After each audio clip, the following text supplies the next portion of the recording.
जय राम। भज श्री राम, भज श्री राम, श्री राम भज विमल मते। भज श्री राम, भज श्री राम, श्री रामं भज विमल मते। ओम वक्रतुंड महाकाय सूर्यकोटि समप्रभा निर्विघ्नं कुरु मे देव सर्वकार्येषु सर्वदा। विघ्नेश्वराय वरदाय सुप्रियाय लंबोदराय शकलाय जगत्हिताय नागान्नाय श्रुति अग्नि विभूषिताय गौरीसुताय गणनाथ नमो नमस्ते। ओम श्री परमात्मने नमः।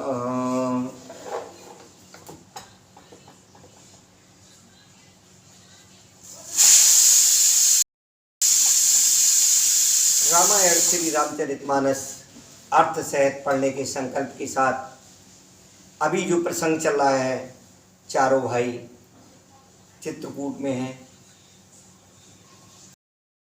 और यहाँ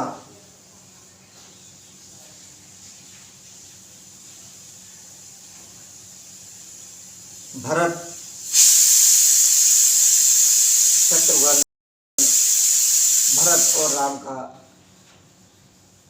जो विशेष प्रसंग है, राम को किसी तरीके से राज्य सौंपने की पूरी कोशिश अपने गुरु वशिष्ठ जी द्वारा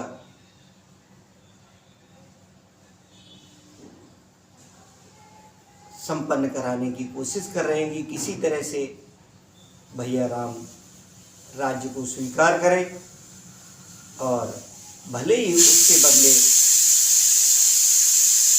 हम और शत्रुघ्न रुक सकते हैं यहाँ पर, या लक्ष्मण भैया के साथ मैं रुक सकता हूँ, लेकिन राम जी उस गद्दी को संभालें। तो इसी प्रसंग को आज के इस भाग में सुनते हैं। ये कथा रामचरितमानस, जैसा कि मैं पहले भी एक दो बार बता चुका हूँ, अनेकों बार बताया है। वैसे तो जो रामचरितमानस है इसको गोस्वामी तुलसीदास जी ने लिखा है, लेकिन संकट मोचन हनुमान जी की प्रेरणा द्वारा इसको लिखा गया है। इसलिए इसकी हमें जल्दबाजी ना करके पंक्ति को सुनना चाहिए, किसी भी पंक्ति में विराम नहीं करना चाहिए और इसको अर्थ सहित पढ़ने सुनने की चेष्टा रखनी चाहिए। तो वही संकल्प करके इसको निरंतर आगे बढ़ रहे हैं। और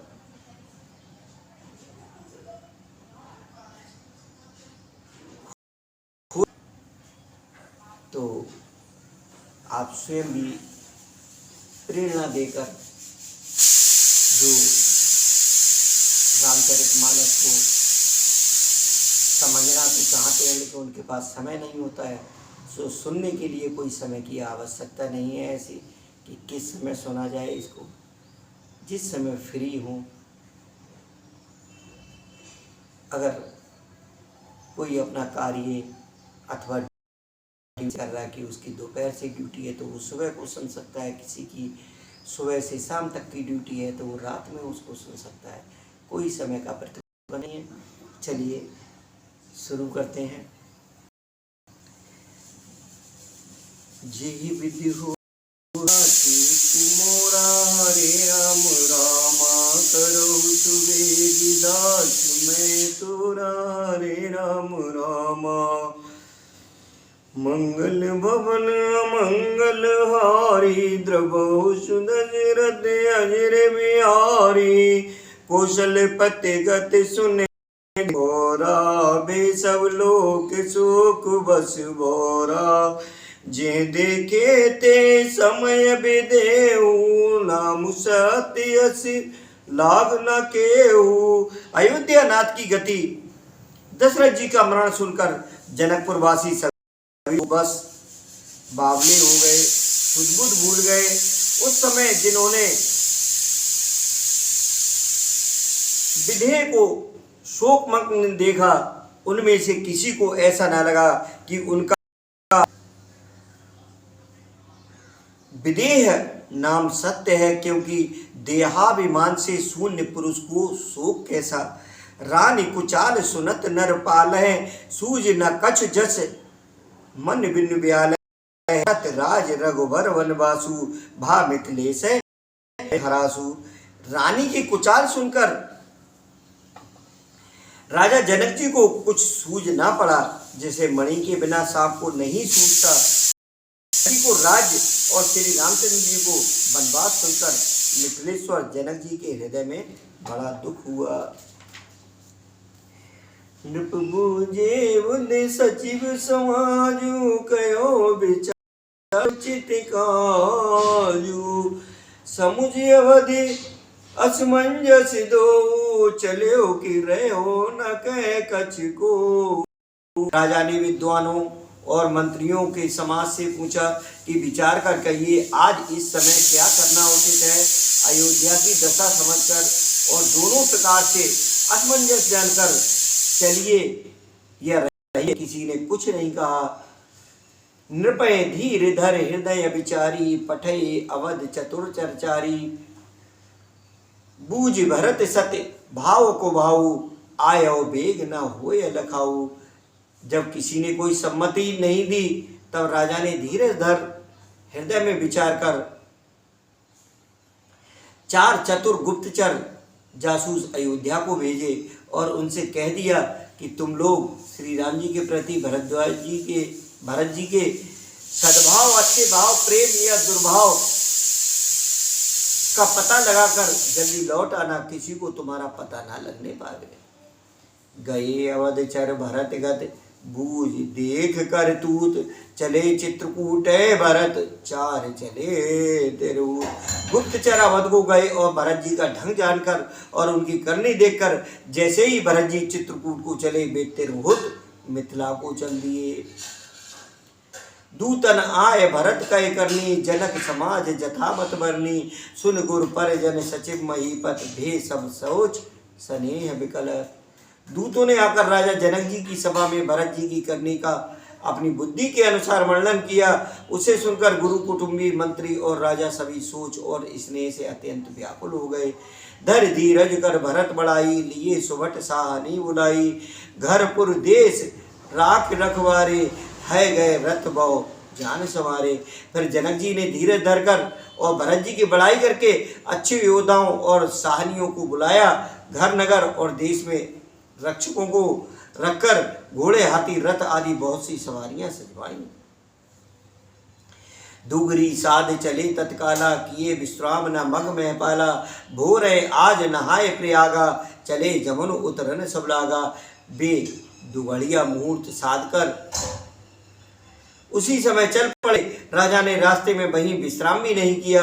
आज ही सवेरे प्रयागराज में स्नान करके चले हैं। जब सब लोग यमुना जी उतरने लगे, खबरन ले न हम पठे ना था, तिन कहे अस में नायो माता। 7 किरात 6 सातक दीने, मुनिवर तुरंत विदाचर कीने। तब हे नाथ, हमें खबर लेने को भेजा। उन्होंने इन दूतों ने ऐसा कहकर पृथ्वी पर सिर नवाया। मुनि श्रेष्ठ वशिष्ठ जी ने कोई 6-7 भीलों को साथ देकर दूतों को तुरंत विदा कर दिया। सुनत जनक आगमन सब, हर से अवध समाज। रघुनंदन सकोच बड़ सोच, विवश सुरराज। जनक जी का आगमन सुनकर अयोध्या का सारा समाज हर्षित हो गया। श्री राम जी को बड़ा संकोच हुआ और देवराज इंद्र तो विशेष रूप से सोच के वश में हो गए। गरय गलान कुटिल कह के ही, काय कहे के दूषण देई। असमन आन मुदित नर नारी, भयो बहोर रहव दिनचारी। कुटिल कह के ही मन ही मन गिलानी पश्चाताप से गली जाती है। किससे कहे और किसको दोष दे। और सब नर नारी मन में ऐसा विचार कर प्रसन्न हो रहे हैं। अच्छा हुआ जनक जी के आने से 4 दिन और रहना हो गया। एक प्रकार गत बासर सोऊ, प्रात नहान लाग सबको। कर मज्जन पूजे नर नारी, गणप गौर त्रिपुरार तुम्हारी। इस तरह वह दिन भी बीत गया। दूसरे दिन प्रातःकाल सब कोई स्नान करने लगे। स्नान करके सब नर नारी गणेश जी, गौरी जी, महादेव जी और सूर्य भगवान की पूजा करते हैं। रमा रमन पद बंद बहोरी, बिन बह अंजुल अंचल चोरी, अंचल जोरी। राजा राम जानकी रानी, आनंद अवध अवध रजधानी। फिर लक्ष्मीपति भगवान विष्णु के चरणों की वंदना करके दोनों हाथ जोड़कर आंचल पसार कर विनती करते हैं कि श्री राम जी राजा हों, जानकी जी रानी हों तथा राजधानी अयोध्या आनंद की सीमा होकर फिर समा सहज सुखपूर्वक बसे। सुबस बसौ फिर सहित समाजा, भरत राम करौ जुग राजा। ए विद एह सुख सुधा सींच सब काऊ, देव देव जग जीवन लाऊ। फिर समा सहज सुखपूर्वक बसे और श्री राम जी भरत जी को युवराज बनावे। हे देव, इस सुख रूपी अमृत से सींच कर जब किसी को जगत में जीने का लाभ दीजिए। गुरु समाज भाई सहित राम राज पुरो हो, अछत राम राज मरे माघ सब को। गुरु समाज और भाइयों सहित श्री राम जी का राज्य अवधपुरी में हो और श्री राम जी के राजा रहते हुए हम लोग अयोध्या में मरे, सब कोई यही मांगते हैं। सुन स्नेह मय पुरजन बानी, निंद है जोग बिरत मुनि ज्ञानी। ए विद नित्य करम कर पुरजन, राम करे प्रणाम पुलकतन। अयोध्या वासियों की प्रेममयी वाणी सुनकर ज्ञानी मुनि भी योग और वैराग्य की निंदा करते हैं। अवधवासी इस प्रकार नित्य कर्म करके श्री राम जी को पुलकित शरीर हो प्रणाम करते हैं। नीच मध्यम नर नारी, लहे दरस निज निज अनुहारी। सावधान सब ही सन माने, सकल सराहत कृपा निधाने। ऊंच नीच और मध्यम सभी श्रेणियों के स्त्री पुरुष अपने अपने भाव के अनुसार श्री राम जी का दर्शन प्राप्त करते हैं। श्री रामचंद्र जी सावधानी के साथ सबका सम्मान करते हैं और सभी कृपा निधान श्री रामचंद्र जी की सराहना करते हैं। लड़काए ते रघुबर वानी, पालत नीति प्रीत पहचानी। शील सकोच सिंधु रघुराऊ, सुमुख सुलोचन सरल सुभाऊ। श्री राम जी की लड़कपन से ही ये बान है कि प्रेम को पहचान कर पालन करते हैं और श्री रघुनाथ जी शील और संकोच के समुद्र हैं। वे सुंदर मुख के, ये सबके अनुकूल रहने वाले, सुंदर नेत्र वाले और सरल स्वभाव हैं। कहत राम गुण गण अनुरागे, सब निज भाग सराहन लागे। हम सब पुण्य पुंज जग थोरे, जिन्हें राम जानत कर मोरे। श्री राम जी के गुण समूहों को कहते कहते सब लोग प्रेम में भर गए और अपने भाग्य की सराहना करके जानते हैं ये मेरे हैं, ऐसा जानते हैं। प्रेम मगन ते समय सब, सुन आवत मिथिलेश। सहित सभा संभ्रम उठे, रघुकुल कमल दिनेश। उस समय सब लोग प्रेम में मग्न हैं। इतने में ही मिथिलापति जनक जी को आते हुए सुनकर सूर्य कुल रूपी कमल के सूर्य श्री रामचंद्र जी सभा सहित आदर पूर्वक जल्दी से उठ खड़े हुए। भाई सचिव गुरपुर जन साथा, आगे गवन कीन रघुनाथा। गिरवर दीख जनक पत जवही, कर प्रणाम रत त्यागे उतवही। भाई मंत्री गुरु और पूर्वासियों को साथ लेकर श्री रघुनाथ जी आगे जनक जी की अगवानी में चले। जनक जी ने ज्यों ही पर्वत श्रेष्ठ कामदनाथ को देखा त्यों ही प्रणाम करके उन्होंने रथ छोड़ दिया और पैदल चलना शुरू कर दिया। राम दरस लालसा उछाऊ, पत श्रम लेस कलेश न काऊ। मन तेह जय रघुबर वैदेही, बिन मन तन दुख सुख सुध के ही। श्री राम जी के दर्शन की लालसा और उत्साह के कारण किसी को रास्ते की थकावट और क्लेश जरा भी नहीं है। मन तो वहाँ है जहाँ श्री राम और जानकी जी हैं। बिना मन के शरीर के सुख दुख की सुध किसको हो।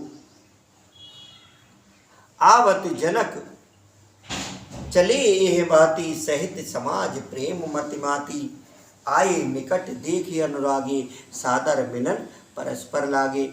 जनक जी इस प्रकार चले आ रहे हैं, समाज सहित उनकी बुद्धि प्रेम में मतवाली हो रही है। निकट आए देखकर सब प्रेम में भर गए और आदर पूर्वक आपस में मिलने लगे। जनक मुनि जन पद वंदन, ऋषि ने प्रणाम कीन रघुनंदन। भाई सहित राम मिल राजय, चले लवाय समेत समाज। जनक जी वशिष्ठ आदि अयोध्यावासी मुनियों के चरणों की वंदना लगे और श्री रामचंद्र जी ने ऋषियों को प्रणाम किया। सतानंद आदि जो जनकपुरवासी ऋषि थे उनको प्रणाम किया। फिर भाइयों समेत श्री राम जी राजा जनक जी से मिलकर उन्हें समाज से अपने आश्रम को लिवा चले। आश्रम सागर शांत रस पूरन पावन पाथ, सेन मनहु करुणा सरित लिए जाए रघुनाथ। श्री राम जी का आश्रम शांत रस रूपी पवित्र जल से परिपूर्ण समुद्र है। जनक जी की सेना मानो करुणा की नदी है, जिसे श्री रघुनाथ जी लिए जा रहे हैं। उस आश्रम रूपी शांत रस के समुद्र में मिलाने के लिए जा रहे हैं। भूरत ज्ञान विराग करारे, बचन ससूक मिलत नद नारी। सोच उषा से समीर तरंगा, धीर रंगा। ये करुणा की नदी ज्ञान वैराग्य रूपी किनारों को डुबाती जाती है। शोक भरे वचन नद और नाले हैं जो इस नदी में मिलते हैं, और सोच की लंबी सांसें आहें ही वायु के झकोरों से उठने वाली तरंगे हैं जो धैर्य रूपी किनारे के उत्तम वृक्षों को तोड़ रही हैं। विषम विषाद तुरावत धारा, भय भ्रम भंवर अवर्त अपारा। केवट बुद्ध विद्या वर्णावा, सकै न खेय एक नहीं आवा। भयानक विषाद शोक ही उस नदी की तेज धारा है। भय और प्रेम ही उसके असंख्य भंवर और चक्र हैं। विद्वान मल्लाह हैं, विद्या ही बड़ी नाव है। बनचर कोल किरात विचारे, लोक पथिक ही हारे। आश्रम उदद मिली जब जाई, मनो उठ्यो अम्बदो अकुलाई। वन में विचरने वाले बेचारे कोल किरात ही यात्री हैं जो उस नदी को देखकर हृदय में हार कर थक गए। शोक विकल दो राज समाजा, रहा न ज्ञान न धीरज राजा। भूप रूप गुण शील सराई, रोवे शोक सिंधु अवगाई। दोनों राज समाज शोक से व्याकुल हो गए। किसी को न ज्ञान रहा, न धीरज और न लाज ही रही। राजा दशरथ के रूप गुण और शील की सराहना करते हुए सब रो रहे हैं और शोक समुद्र में डुबकी लगा रहे हैं। अब गाय शोक समुद्र सोचे, नार नर व्याकुल महा। है दोष सकल सरोस बोले, बाम विद की कहा। सुर सिद्ध तापस जोग जन मुन, देख दशा विदेह की। तुलसी न समरथ को, जो तर सके सरित स्नेह की। किए अमित उपदेश जय लोगन मुनिवरन, धीरज धरे नरेश कहो वशिष्ठ विधेय सन। जहाँ तहाँ श्रेष्ठ मुनियों ने लोगों को अपरिमित उपदेश दिए और वशिष्ठ जी ने विधेय यानी जनक जी से कहा, हे राजन आप धैर्य धारण कीजिए। जास ज्ञान रब भव निश्र नासा, बचन किरण मुनि कमल विकासा। तेह की मोह ममता नियराई, ये सिय स्नेह बढ़ाई। जिन राजा जनक का ज्ञान रूपी सूर्य भव आवागमन रूपी रात्रि का नष्ट कर, तो जो लौकिक मोह ममता को पार कर चुके हैं उन पर श्री सीताराम जी का प्रेम अपना प्रभाव दिखाए बिना नहीं रहता। विषयी साधक सिद्ध सयाने, त्रिविध जीव जग वेद बखाने। राम सरस मन जासु, साधु समा बड़ आदर। विषयी साधक और ज्ञानवान सिद्ध पुरुष जगत में ये तीन प्रकार के जीव वेदों ने बताए हैं। इन तीनों में से जिसका चित्त श्री राम जी के स्नेह से सराबोर रहता है साधुओं में उसी का बड़ा आदर होता है। सोहना राम प्रेम बिन ज्ञानु, करण धार बिन जिम जल जानू, मोह विद विदेह समझाए, राम घाट सब लोग नहाए। श्री राम जी के प्रेम के बिना ज्ञान शोभा नहीं देता, जैसे कर्णधार के बिना जहाज। वशिष्ठ जी ने विदेह राज यानी जनक जी को बहुत प्रकार से समझाया।